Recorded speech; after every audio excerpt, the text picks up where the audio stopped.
Donald Trump is here to rescue us from crime in the streets, So he's sending the troops to Memphis. He wants to send them to Chicago. He wants to send them back to LA, even though a federal judge just ordered that it was illegal. He wants to send them to Baltimore. He wants to send them to New York City. Pretty much all the blue cities is what he's targeting. But look, I mean, at the end of the day, there's a lot to say about this, but quite simply put, this is just a horse and pony show. This is bullshit. And there is no drop in crime from him sending in a couple thousand troops to these cities. I mean, just think about the logistics of this situation, right? I mean, these cities are filled with hundreds of thousands of people. Chicago's filled with millions of people. And I always talk about how this type of crime is very hyper focused into certain sectors of the city that are ridden with poverty. So if you only have a couple thousand troops, you don't know where the robberies are going to take place. They just happen, like a matter of fact, as Donald Trump goes around saying that there's no more crime in Washington, D.C. Crime's down 87% in Washington. Actually, it's lower than that. There's absolutely no crime whatsoever. But it's just not true. As a matter of fact, just on Sunday, the police records. Hold on, let me pull up these police records. Just on Sunday, this past Sunday, there was a recorded homicide, 6 motor vehicle thefts, 2 assaults with a deadly weapon, 4 robberies, and more than 30 incidents of theft. Those are official numbers from police data, and that's just what was reported. Because you can't stop crime, all instances of crime, just because you put a few thousand extra troops on the ground. We already have police officers. We already have law enforcement. They got guns. They got all the weaponry, all the gadgets that they could possibly need to bash our heads in.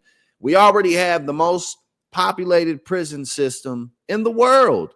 This is, our punitive approach is not new, on top of the fact that, again, this isn't actually, nothing's happening, okay?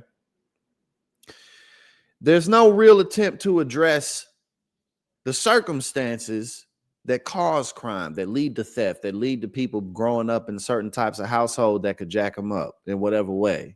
And I don't even need to get all into that. But, Memphis, what was it? Last year, they had, according to data, I don't even need this up. According to data from,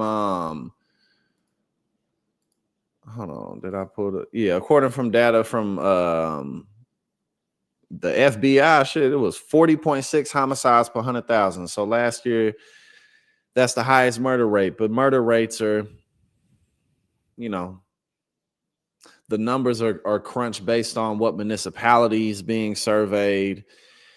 You can't necessarily always go off the numbers. Like technically, St. Louis, where I'm from, is usually somewhere in the top 3 for homicide rates. But then we have 90 municipalities, and the city is counted on the east side for a lot of that rate.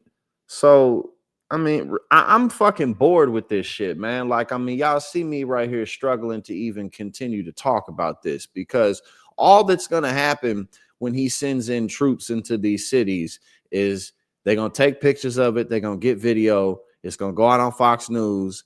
And then people who live in Kansas or people who live somewhere 1,000 miles away from Chicago or Memphis are going to feel like Donald Trump's actually finally doing something about crime. But crime rates are already down compared to how they have been. Especially in the 90s when I was growing up, crime rates were a lot higher. We live in a surveillance state now, so it's just really difficult to get away with anything. But again, they have no real interest in addressing the conditions that lead to crime. But don't forget, don't get too caught up in like getting afraid that Donald Trump's going to just take over the country. No, he's not. They trying, they doing their best. It's going to get ugly. But at the end of the day, this really just is a bunch of posturing, and it doesn't amount to anything. Hey now, thank you so much for tuning in here at Politics and Paper. If you like what I do and you support my work, go ahead and subscribe. I greatly appreciate it, and it really helps to support what we do here.